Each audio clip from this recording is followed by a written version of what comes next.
Hi there. Today we're looking at Planning to Explore via Self-Supervised World Models by Ramanan Sekar, Ole Rybkin, Kostas Danielidis, Pieter Abil, Danijar Hafner, and Deepak Pathak. So this is a paper that concerns reinforcement learning and specifically sort of self-supervised reinforcement learning. So what do they mean? There's a graphic right here. In reinforcement learning, usually you have an environment and an agent, right?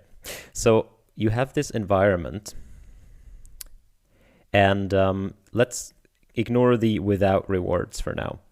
And you have the agent, and the agent needs to interact with the environment in order to achieve a maximum reward. So the reward is given by a certain task, right? You have to do something in this environment. In this case, they consider these types of tasks where I think the top task might be called run forward. So your reward is more the further you go with this walker. And how you can influence the walker is you can sort of give a bit of force onto its joints right here, and you have a bunch of sensors. So the main task is actually to keep it, to balance it on its feet and then sort of walk forward such that it never falls over, right? Otherwise you get negative reward, you lose.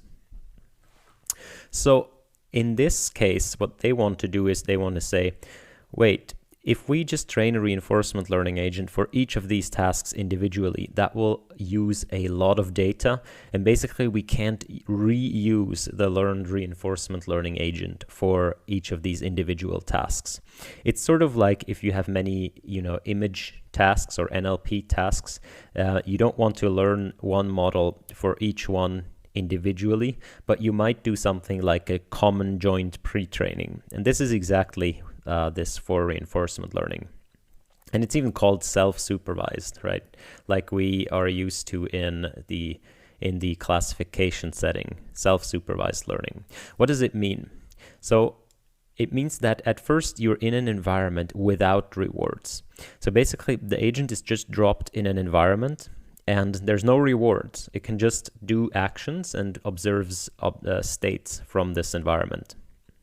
And after that, after a while of that, then the tasks come in. So task A, task B, and task C are 3 different tasks, all in this same environment, but all requiring the agent to do different things, like running forward or running backwards or do a front flip or things like this. So how fast the agent can adapt to these individual tasks very much depends on what it has learned during this phase where there were no rewards, right? So the agent is tasked to just explore the world via what they call here task agnostic exploration, to explore the world, to learn something about the world in order then to generalize to these tasks. And in their case, they learn this global world model. So the agent is supposed to learn somehow how the world works, right? And this is the way that this agent is then able to adapt really quickly. So in essence, what does this agent do? The agent works as follows. It gets an input observation and it runs that through an encoder, which is usually something like a convolutional neural network. And that will give you a set of features, right? So this is sort of an embedding of the state that you're in. And that you can incorporate into a latent state at time t. Now, usually in these RL algorithms, or what can happen is that you incorporate the last latent state. So the latent state from the step here also goes into the latent state of the next step, right? So here was the last observation comes in, features, latent state, and so on. Ultimately, and so on, and comes in from here, and there's usually like an RNN going over the time steps. But ultimately here, the agent has to decide on an action using this policy network. Now, how is this trained, this policy network? Right? It has to come up with an action, but there are no rewards. So usually we would train this policy network with like an actor-critic method. So we would also train some sort of a value function, and then the policy would try to maximize the value function. And but if we don't have rewards, how are we going to do that? So people have thought about this for a bit, and people have come up with things like intrinsic motivation. Intrinsic motivation is a term where you're trying to say something like, if you're in a room right here, like this, your agent is right here, then you just, you do something, and maybe your agent goes down here, right? If your agent were to go down there again, it would sort of not really learn anything because it has now already gone there and has already learned from those states. So you might want to explore some different space, right? Like here. And in the next episode, you might want to explore this room right here. So this notion of intrinsic motivation to explore, it has a bunch of different formulations of how exactly you can formulate it. But just imagine basically the entire state is filled with a bunch of coins, and I'm going to draw this as green dots, sort of like Pac-Man. And everything is filled with these green dots, right? And what the agent wants to do, if it has no rewards, it will simply collect those green dots.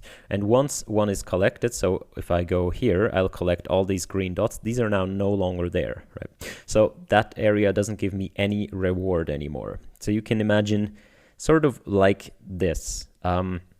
So as an intrinsic reward, you simply reward the agent every time it finds itself in a new state that it hasn't seen before. So you train it to seek out novel states. Now, usually, when you just have like an actor-critic method, and that's what this paper here criticizes, if you have, it's called retrospective novelty. That means if you train a model-free algorithm, which is an actor-critic, right? If we just plug into here something like A3C, that will simply have a policy and a value function. And in this case, if we train it on intrinsic reward, the policy will simply tell you where to go to find more green stuff. But you can only train it. So you use this to run an episode, and then you observe how many green things you found in that episode, right? If your episode goes here, and then you put that back into your buffer to learn from.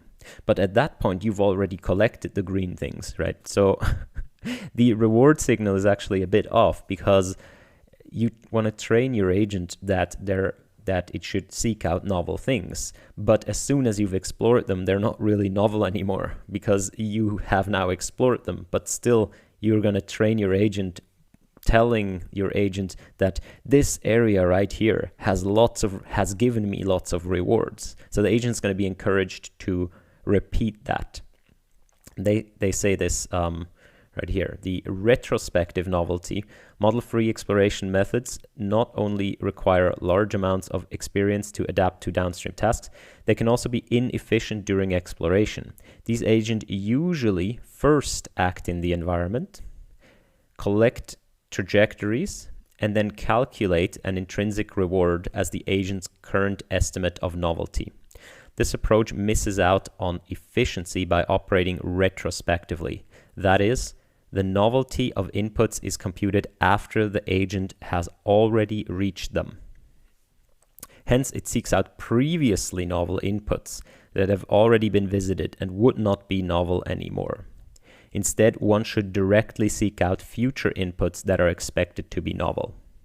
Now, so what this paper is doing, it's basically saying, can we build a model that estimates the future novelty of a state that we maybe haven't seen so far?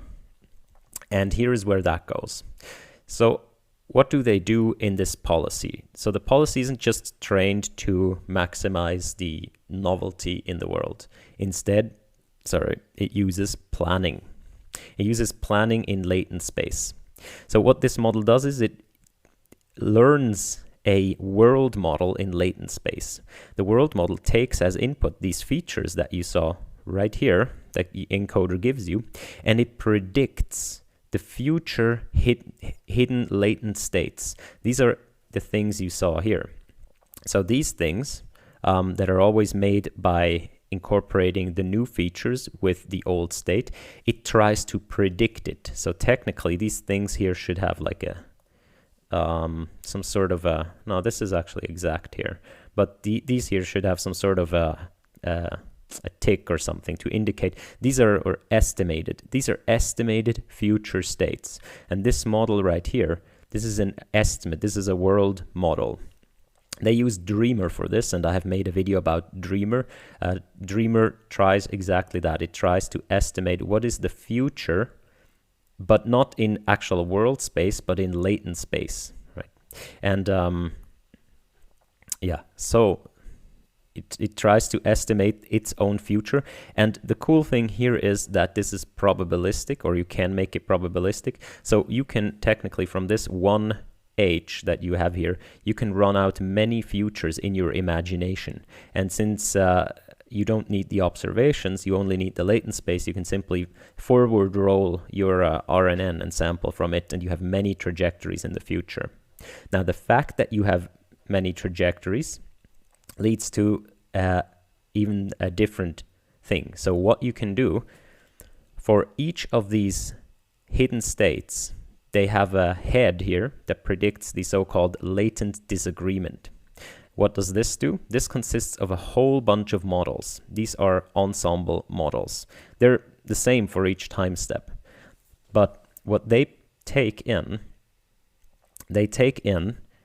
the latent state of the model and the action that you're about to do, the action that you imagine you would do, right? So this is the imagined state, and this is the imagined action in that state. And then it will compute the next features. So the next, whatever in the next step would be the H. So right, where do we put it? Whatever in the next, so if I have this H and I have this state, it tells me if I do action A1, and if I were to execute this in the real world, what would be my next H that I would get? So basically by performing an action, I will get the next observation, and I will encode that to get the next features. And this small model would try to predict what are the features of the next state if I were to execute this action in this state, okay? So it's kind of a future predictor, but also not in observation space, but in latent space. So it tries to predict the latent features of the next observation. And the split here, you might think that there is a bit of a, it's like almost the same, this latent state here and the features, but as we discussed before, the latent state can incorporate the last or the history of latent states, while the features simply are only a function of the current observation. And that's why they predict the features. They really want to predict the observation, but history has sort of shown that if you try to predict, for example, the pixels of the observation, that won't serve you really well. And therefore, what you need to do is you need to predict the latent features of the observation. That works much better. So they have a bunch of these models right here. They have a bunch of models with different parameterizations. They instantiate k different models of that, and they all run the same. So these are all the same inputs through these different models. Now these different models have been initialized at different points, so they will make slightly different predictions. And the crucial part is, so if it's really deterministic what the next state is going to be, right? So say you're in this state, you perform this action, and so if you have a ball in your hand and you drop the ball, then the ball is gonna fall down. Really deterministic. That means these estimated next features, if the models are any good, they all agree. And this variance here between the estimates is very, very small. Now, if the uncertainty over the next state is very high, and this can be due to two facts. Either it is actually uncertain what's going to happen, so maybe you have a piece of paper and you drop that, and due to the wind you can't know what's happening, or because your model has simply not learned yet what's going to happen. In either of those cases, you don't know what's going to happen. Therefore, these predictions here, are going to be very different from each other. And because of that, this variance will be high. And this variance you take as the intrinsic reward. So in each step, you basically try to predict over the next actions you can do, which ones leads me to a situation where I don't know what's going to happen, where I cannot really predict. The variance in my prediction is high. So I really don't know what's going to happen, and that is going to be the states you seek out. Okay, so this is the core of the paper. Basically, you do this planning in latent space in order to find the states or action that leads you to a state where you don't know what's going to happen. And you measure that by trying to predict it using slightly different models. And if they disagree a whole bunch, then you can you say, I don't know what's going to happen, and therefore I want to go there because I want to learn about that state. Now this is the entire thing. It has a bunch of problems, as you can imagine. So this is the reasoning behind it, right? Now they try to make a deal out of basically their latent disagreement here. Agrees with maximizing the expected information gain. They go into the theory right here and say, okay, if I have a state and an action, and this W are the dynamics parameters of the world. So the W characterizes how the world works, right? And the H here is the next state, the features of the next observation. And the I is the mutual information between H and W. So this right here measures how much information of the next state is contained in the dynamics of the world. If this is really low and I have a good world model, then I should be able to predict the next state really well. And this they say, okay, selecting the most promising data during exploration, we want to select the action that maximizes this information gain. So the mutual information here, we want to select the action that maximizes that. They decompose this mutual information into two things. They decompose it into this thing right here, which is simply the entropy of the next state given the current state and action. This is simply the total uncertainty, including the fact that it could actually be stochastic, like dropping a paper, and the fact that you haven't learned yet what happens. Like if you drop a ball but you haven't learned that yet, that is also uncertain.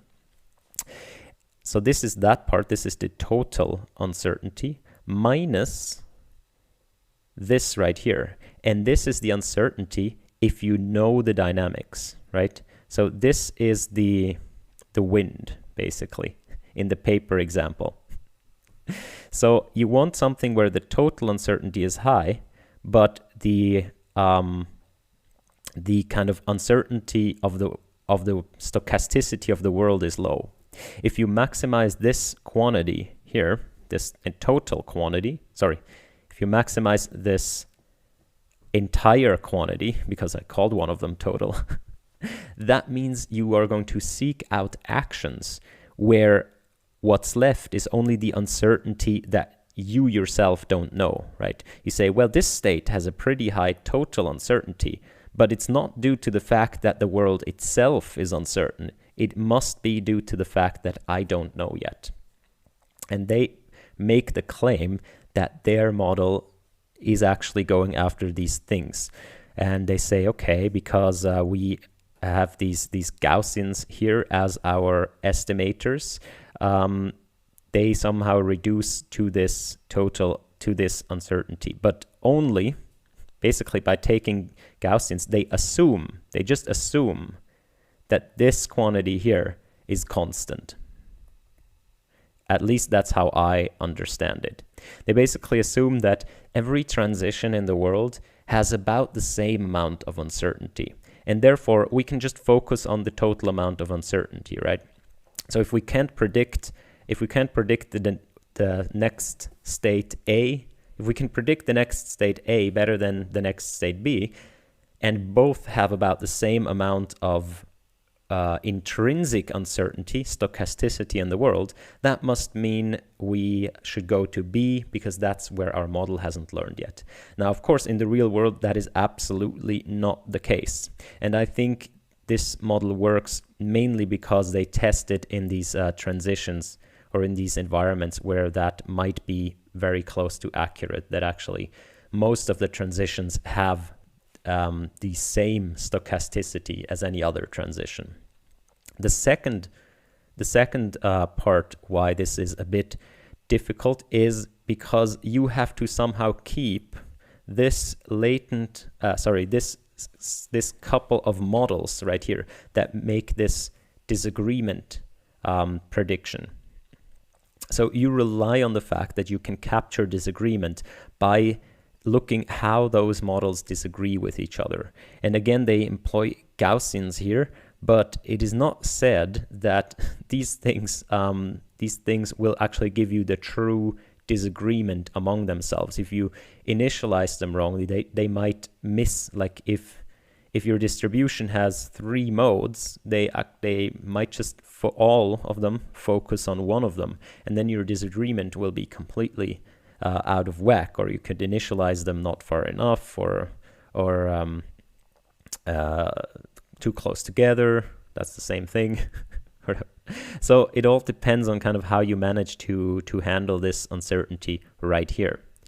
So all of this seems a bit problematic, but the whole setup is pretty cool, because imagine like all of this is shifting constantly, right? The policy here tries to maximize these rewards, and that's just something I don't understand. In the paper, they make it sort of explicitly clear that the policy tries to maximize this quantity right here, the next uncertainty.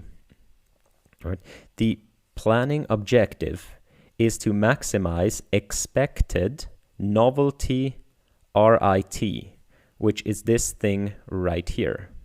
However, I don't actually see why in that case you need planning, because with planning your goal is sort of to look ahead more than one step. So what I would expect is that they somehow have the aggregated, so somehow that they don't maximize this, but somehow they maximize the future, right, of T prime of RT prime I.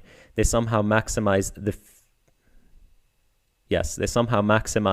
the future, the total future, maybe with a disagreement. Like if it was a reward and you actually want to maximize the total reward across your episode, I would imagine they use planning to maximize the total future uncertainty that they encounter. Because right here you have your trajectories, and as they say it, they only maximize the uncertainty after the first step. So this here might be, even intrinsically uncertain or a bit uncertain.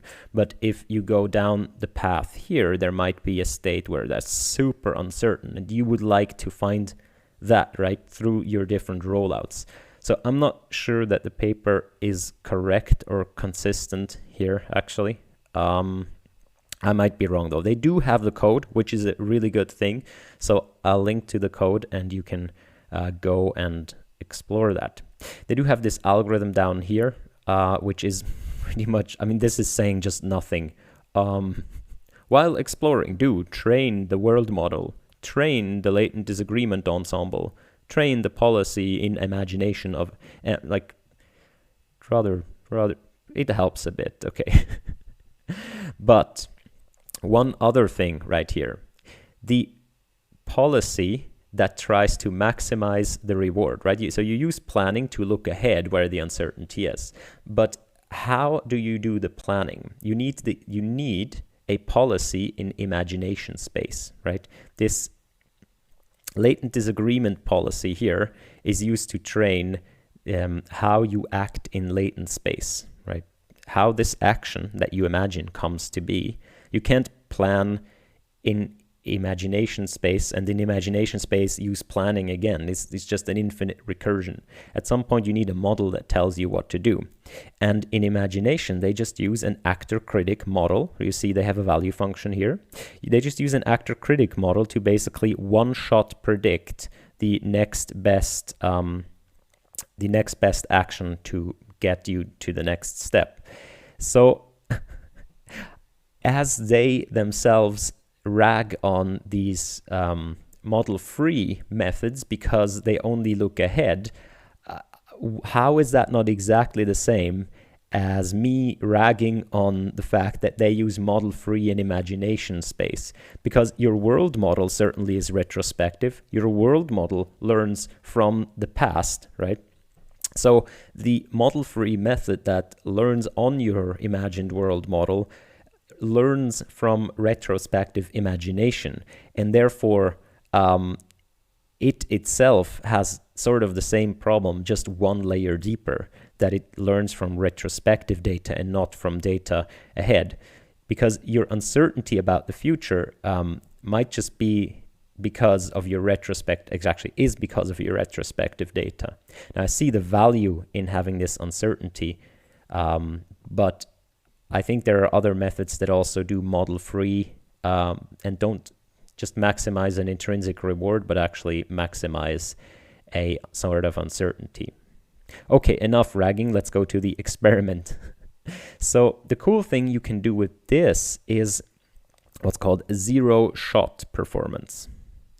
So what they do is, in a first step, they do this. They just learn task agnostic. Just explore without a task. Then second, they go and into their buffer. So when they explore, they save what they do. There's no reward, but they just save, they store their episodes, right? And then someone comes with a task, and the task is simply, they specify like you have to run forward, and they go to this buffer and they now label every episode with its reward. So this is different. This is like offline reinforcement learning, right? So basically it is how well, they call it zero shot, but it is how well can an algorithm that has explored with this kind of self-supervision perform in offline reinforcement learning on the trajectories that it has already experienced, which is different from performing the same trajectories with the reward, because you would learn from the reward and you would learn to seek out different, like your experience would be different if you were going after a reward. So this is harder. So they compare this to Dreamer. And Dreamer, is a fully supervised method. The Dreamer is actually cheating. Dreamer actually goes after the reward. And all the other methods here, they don't have a reward, and they're just zero-shot offline reinforcement learning generalized to these methods. And you see the green is the plan to explore, and that outperforms almost all the other methods right here, down here, and even comes close to this, to the Dreamer that goes up here. You can see in pretty much every graphic that Dreamer is the one that's able to cheat, right? So it is performing pretty well, but then the zero-shot generalized plan to explore is sometimes on par and certainly outperforms the other intrinsic reward methods. Now, how does that go about when you allow the model to fine-tune on the task? So here is performance on few shot adaptation from raw pixels without state space input. So basically, you learn without reward for this many steps right here until this shaded area back here. This is how when you do no reward. And then all of a sudden, now you say, okay, now I'll give you reward. Now please learn. Now you have this many steps. You have this many steps where you can learn from the reward. So now we're no longer in this offline RL setting. This is now online RL, but we've been pre-trained with all of this experience that we had without the reward. Again, the orange here is the cheater. So the orange is cheating, and now we don't. So before the graphs were higher because we've actually at each step. For example, how this works is you train until here without reward, and then you do this offline RL training, and that's how this point comes about. Now, I think in the graph down here, they don't do that. So they just measure how well you're doing in the task. And of course, if after this many steps, you've never looked at the reward, you haven't been able to look at the reward, your reward will be fairly low, right, at the task, because you don't know what to do to get a high reward. The dreamer, again, this orange line is able to cheat. That's why it just is basically a straight line or goes up at the beginning. It's able to look at the reward from the beginning, and it's here as a baseline comparison. So you see, as soon as you give the reward to the models, they generally shoot up, and this plan to explore generally shoots up much harder than these others, as you can see pretty much everywhere. And again, it gets competitive, and here even outperforms the dreamer. Why could it outperform the supervised method? Maybe because this method here is sort of confused or is stuck in a local optimum, which can happen very easily in reinforcement learning. Whereas the plan to explore has never seen the reward, therefore hasn't tried to just single-mindedly maximize the reward, and has explored a bunch of different things to do in the world, and now it can use that knowledge to outperform the the dreamer, the baseline. So the other thing I would like to draw your attention to here is that sometimes you see that the plan to explore or the other curiosity methods actually get a reward before the reward kicks in, as we saw here, right? For example, right here, and this tells me that this is probably a property of the environment itself. Namely, these reinforcement learning environments, they don't really have much noise going on, right? They pretty much just have, it's a simulator with one figure that can walk or not. And therefore, it might be that the only interesting thing to do in these models is to actually perform one of these tasks. And that's why it might be that sometimes they already get a reward. So it's true that they don't see the reward for this entire duration, but also implicitly via the developers building the simulator, they have made it such that the only interesting thing to do is the same thing as getting a reward, right? So I'm sort of skeptical that this is like a general exploration policy, because also in the real world, there are just combinatorically hugely many actions to do, many paths to follow. And if you just go by what do I not know yet, I think you can't put that all into one model. It's just too much.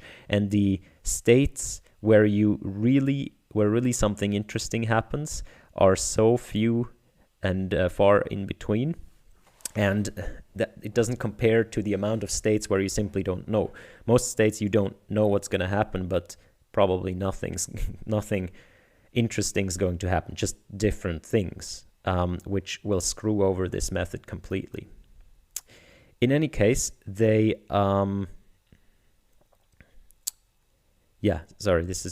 is another experiment. They have a bunch of other experiments, and yeah, that was my this was my review of the paper. Tell me if you agree or disagree, or if I've misunderstood something. That's entirely possible. I'm just always a bit skeptical of these things, a bit.